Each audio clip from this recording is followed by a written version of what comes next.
Welcome back to Origins, Minisode edition. This is the podcast that dives deep into the business of venture capital, where we learn how the people behind the capital, both GPs and LPs, make decisions. I'm Nick Chirls, GP at Asylum Ventures. And I'm Beezer Clarkson, your LP co-host from Sapphire Partners, where we aim to invest in exceptional early-stage venture capital managers ranging from emerging to established franchise VCs. And I'm excited to unpack our recent conversation with Micah Rosenbloom. So can I ask you, which I did not ask him, sometimes you hear people say that the operators have a hard time getting out of the business of the CEO. What's your experience around that? Because he also said they want to be the favorite uncle. And I do think this is why I really do believe the operating DNA in Founder Collective is what makes them extraordinary. From how they think about things. And again, I do not experience them backseat driving at all.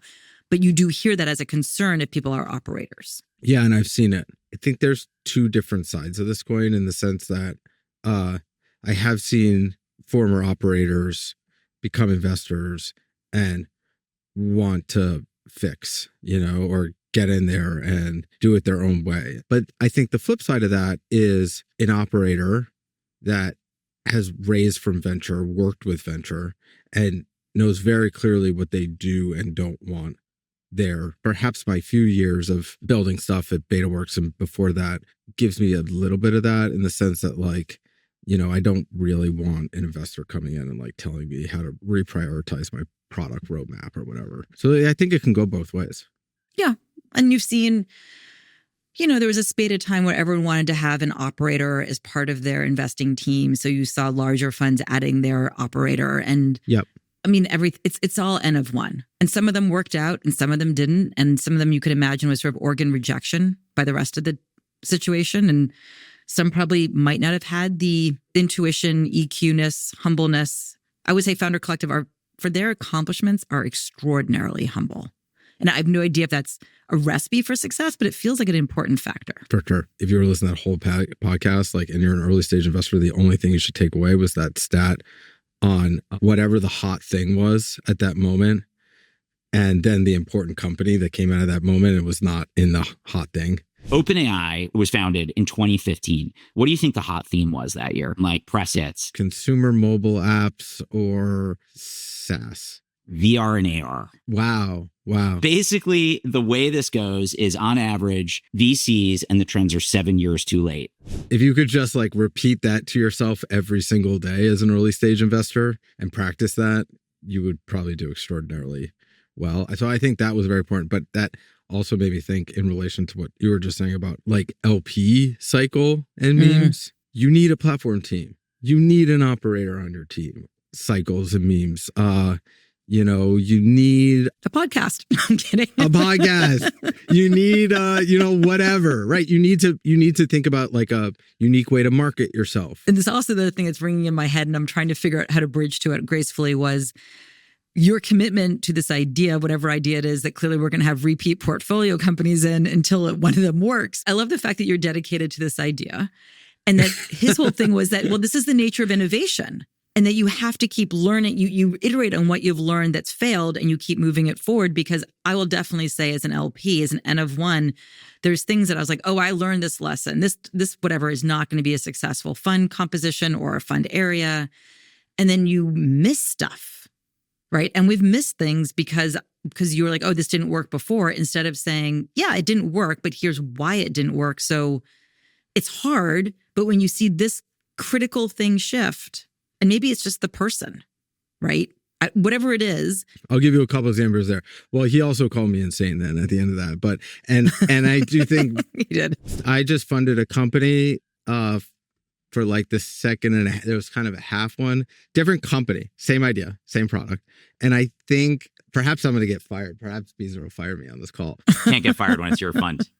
I think I'm intent on funding this product and company in forever.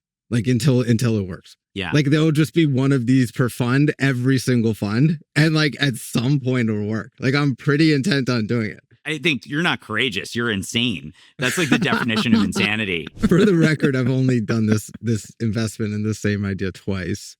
Okay. And I may cut myself off if this one doesn't work, but I'm excited about it. But in that example, I won't say the companies, but in that example, I think it's more of a view on timing and some of the underlying technologies changing that enables this company. I was just thinking about another example. We're investors in a company called Photon Health, which I'm insanely excited about, which is an iteration on an earlier company that we invested in, Notation One, that had sort of a okay exit. And that is a very similar idea, but different approach. And so in some ways, that's my second time backing that category and that idea. So I don't know if it can just be the same exact thing.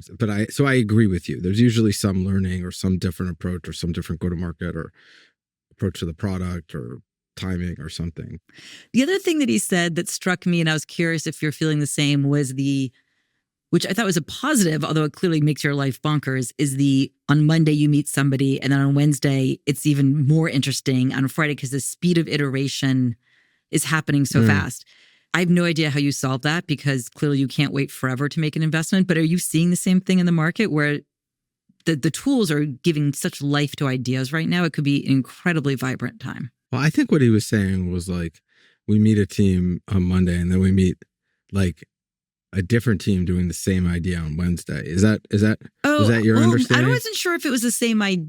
Maybe it's the same idea, but different team. But whatever it was the experience of my investable options improve every 36, 48 hours. But then when do you call it? Because if you're going to make an investment, you have to choose, right? I more heard that as, we meet a really interesting, founding team or idea. And like, we didn't quite realize there's like 20 others like going after the exact same idea and exact same market. And like, if we maybe wait, we could meet more of the teams and choose the best one type of thing. I do think if it's a halfway rational idea, which probably means it's like a bad idea, you've got to assume that there's, I think, a couple dozen teams working on the same thing. Here's what I love about having these kind of conversations. It's nice to be able to talk about the market with someone who's in the thick of it with you, right? And it's a tough market. It's not obvious what to do because there's aspects of bull market, there's aspects of bear market, there's aspects of bubble behavior. The stock market is up, but it's not up universally.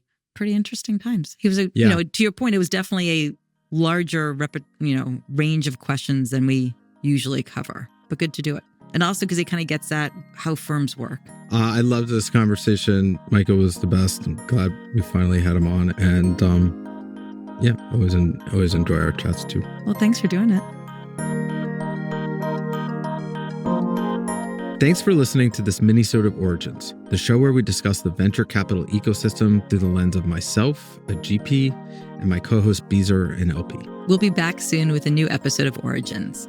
You can find that right here in this feed. And while you're there, please rate and review the podcast. It's truly super helpful for other folks looking for venture insights to find our show and really, really helpful for Nick and I to know what you want to hear. I'm Beezer Clarkson. And I'm Nick Chirls, and we'll be back soon. Thanks for listening.